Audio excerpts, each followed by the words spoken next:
থেকে উচ্চবর্ণের হিন্দু হিসেবে চন্দ্রবংশ হিসেবে দাবি করে, তিনি আবার ক্ষুদ্র রাজনীতির স্বার্থে, ক্ষুদ্র ক্ষমতা দখলের স্বার্থে পাহাড়ি বাঙালিদের মধ্যে ভেদাভেদ লাগিয়ে উনি রাজপাট, রাজ ক্ষমতা অর্থাৎ চিনিহা, আমাদের রাজ্য আমাদের শাসন দখল করার জন্য উনি নিজেকে উপজাতি সেন্টিমেন্ট দিয়ে সাধারণ মানুষেরকে একত্রিত করে একটা স্ট্রং, একটা অস্থির পরিবেশ সৃষ্টি করতে চাই। আমি আরেকটা রিপোর্ট, এই যে রিপোর্ট, সেটা বীর বিক্রমের সময়ের রিপোর্ট, আমাদের মহারাজা যিনি বীর বিক্রম, ওনার নিজের লেখা report on the administration of the Tripura state. এখানে যেটা দেওয়া হয়েছে 1936 to 1937, সেখানে বর্ণনা করা হয়েছে ত্রিপুরার general and political, chapter 1 general and political. সেখানে লেখা আছে area of the state 4116 square Miles, population 382,450 অর্থাৎ 3,82,450, গ্রস রেভিনিউ স্টেট অ্যান্ড জমিনদার থেকে কত কত পেয়েছে। তারপরে লেখা আছে রুলার অফ দ্য স্টেট। আপনি এটা দেখবেন, এই কথাটা রুলার অফ দ্য স্টেট মানে কে, এই যে ত্রিপুরা স্টেটের যিনি রুলার, কে হলেন? উনি হলেন ক্যাপ্টেন হিজ হাইনেস দ্য বিসামা সামারা বিজয়ী মহোদয়া পঞ্চ শ্রীযুক্ত মহারাজা মাণিক্য স্যার বীর বিক্রম কিশোর দেব বর্মন বাহাদুর। ওনার এজ বলা আছে 29 ইয়ার্স। ওনার বর্ণ অর্থাৎ বার্থ ডেট হলো 19 অগাস্ট 1908। এবার দেখুন সবচেয়ে যে জিনিসটা, সেটা হলো কাস্ট। কাস্টে লেখা আছে ক্ষত্রিয় of the lunar race. Lunar মানে চাঁদ, রেস মানে বংশ, মানে উনি ক্ষত্রিয় চন্দ্রবংশের। তো অবশ্যই, কারণ যারা যুধিষ্ঠির, যারা পাণ্ডু, যারা শ্রীকৃষ্ণের, তারা সবাই ক্ষত্রিয় ছিলেন এবং তারা উচ্চবর্ণের হিন্দু ছিলেন। তো এই ক্ষত্রিয় এবং চন্দ্রবংশীয় হিন্দু হওয়ার পরেও কেন আমাদের ত্রিপুরার রাজা নিজেকে এসটি বলে দাবি করে? উনি কেন শিডিউল ট্রাইব? এবার এই গল্পতে আমরা আসি। আপনাদের কাছে সবাই এই জিনিসটা ক্লিয়ার হয়েছে? আপনারা প্রদ্যুৎ কিশোরের উদ্দেশ্যে বলবো, আপনি নিজেকে ক্লিয়ার করুন। আপনি যদি নিজেকে বলেন যে আমি হ্যাঁ রাজমালাতে যেটা বর্ণনা দেওয়া হয়েছে আমাদের বংশ পরম্পরায়, আমার যে দাদু বীর বিক্রম মাণিক্য বাহাদুর যা লিখেছেন তা সত্য, then okay, we will accept it. Otherwise আপনাকে বলতে লাগবে না এটা ভুল, এই রাজমালা ভুলে ভরা, এটা মন গড়া কাহিনী, আমার পরিচয় আমি অ্যাকচুয়ালি আমার উপজাতি, তাহলে এটা আমরা মেনে নেব যে আপনাদের যেটা আনেছে এটা মন গড়া বানিয়েছেন, সেটার সাথে সম্পর্ক নেই আপনারা, কারণ আপনাদের কাছে অনেক হিডেন এবং গোপন তথ্য রয়েছে যেটা আমরা সাধারণ জনগণ জানি না, আপনারা রাজবংশী হিসেবে সেটা জানবেন। তো যদি আবার বলেন যে আপনি উপজাতি, তাহলে আপনি রাজবংশী নন, তাহলে আপনি এই জজাতির বংশ থেকে আপনি আসেননি, তাহলে আপনার কোথা থেকে আপনি এসেছেন? আপনি উপজাতি সেন্টিমেন্ট, উপজাতি টাইটেলটাকে কেন ধরে রেখেছেন? তার পেছনে অনেক লজিক। কারণ যদি আপনি এসটি উপাধি দিয়ে রাখেন, তাহলে আপনাকে ইনকাম ট্যাক্স, নানান ধরনের বিজনেসের যে জিএসটি বা ভ্যাট বা অন্যান্য ট্যাক্স আপনাকে দিতে হবে না। একটা ফ্রি মজাদার আপনার কাজ। কারণ যারা বিজনেস করে সবচেয়ে হেডেকপূর্ণ কাজ হলো অ্যাকাউন্টস মেনটেন করা এবং গভর্নমেন্টকে ট্যাক্স দেওয়া রেগুলারলি। যদি এসটি ধরে রাখেন তাহলে সেটা দিতে হবে না। সেই সুবিধা বুক করার জন্য, অর্থাৎ স্বার্থের লোভে আপনি নিজেকে এসটি ধরে রেখেছেন রাজবংশী হয়েও। অথবা আপনি এই রাজবংশীর সেন্টিমেন্ট দিয়ে ত্রিপুরা রাজ ক্ষমতা দখল করতে চান।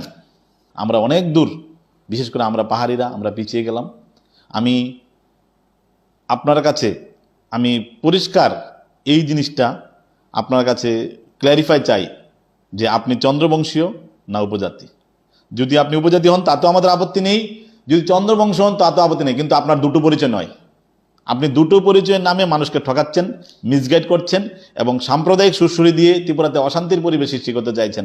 এবং আপনাকে আমি আবারও বলছি, আপনি রাজার সন্তান, রাজ পরিবারের সদস্য হিসাবে আপনি কখনোই আপনি নিজেকে উপজাতি বলতে পারেন না, এবং অনলি ওয়ান কমিউনিটি হিসাবে আপনি তাদের জন্য আন্দোলন করতে পারেন না। আপনি কিছুদিন আগে ভিডিওতে দেখলাম, বললেন পুরানা ত্রিপুরা হামলোকা এক ত্রিপুরা প্লেন্স ডিসাইড কর লিয়া। তো এইসব মানে একবার ভুলভাল কেন বলেন? আপনার ওয়েট নষ্ট হচ্ছে, আপনার রাজ পরিবারের সম্মান নষ্ট হচ্ছে। আপনার জন্য আমাদের যারা মহান রাজারা, যাদেরকে আমরা শ্রদ্ধার সহিত স্মরণ করি, আমাদের সব কিছুতে ওনাদের নাম রয়েছে, আমরা যে রাধাকিশোর মানিক্যকে জানি আমরা, যে উনি রবীন্দ্রনাথের সঙ্গে ওনার সম্পর্ক, আমাদের জগদীশচন্দ্র বসুর সঙ্গে, ইভেন আমাদের যে মহিমচন্দ্র ঠাকুরের সঙ্গে আমাদের ঈশ্বরচন্দ্র বিদ্যাসাগরের, তারপরে চৈতন্য মহাপ্রভু এখানে এসে সবাইকে কত সুন্দর বৈষ্ণব ধর্মে দীক্ষা দিয়ে সবাইকে ইন্সপায়ার করে একটা সুন্দর সংস্কৃতি সভ্যতা তৈরি করে দিয়ে গেছেন।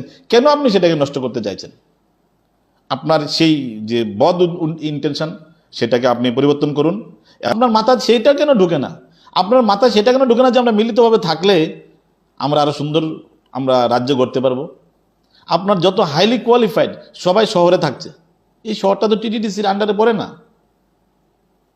তাহলে কেন তারা শহরে থাকছে, তারা কেন ভিতরে থাকছে না, তারা কেন ভিতরটাকে ডেভেলপ করছেন না? আমি আবারও হাত জোর করে বলছি, আমি জাতি উপজাতির মধ্যে কোনো ভেদাভেদ চাই না। আমরা মিলে মিশে আমরা কি করে সুন্দরভাবে আমরা এক সুন্দর ত্রিপুরা, শ্রেষ্ঠ ত্রিপুরা আমরা করতে পারি। আমাদের মাননীয় মুখ্যমন্ত্রী খুব সুন্দর ভাষায় বললেন যে আমরা গ্রেটার ত্রিপুরাকে আমরা সমর্থন করি না।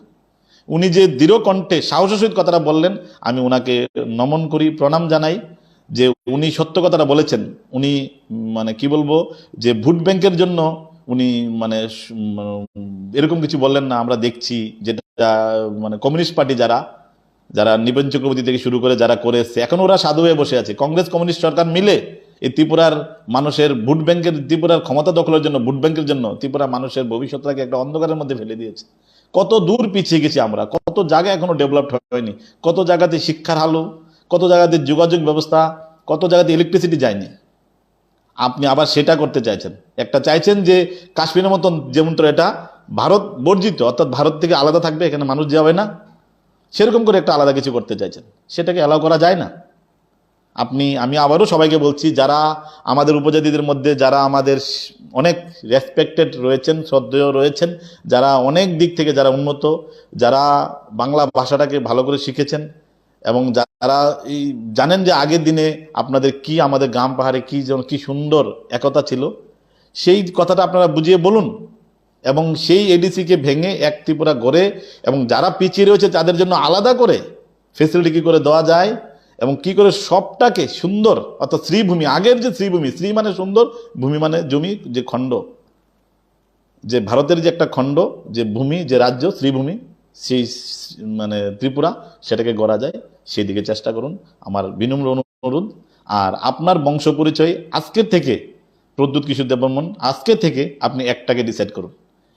Either you are the king of lunar race, Kshatriya community, or other you are the schedule tribe, যে কোনো একটাকে। You are not schedule tribe, you are the Kshatriya of lunar race, or indigenous people, যে কোনো একটা থেকে ডিসাইড করুন। এইটাকে decide করে আমাদের সবাইকে আপনি এই কনফিউশন থেকে দূরে নেবেন, আর সংকীর্ণ রাজনীতি থেকে ঊর্ধ্বে উঠে সুন্দর ত্রিপুরা করতে সাহায্য করবেন। নমস্কার, ভালো থাকবেন।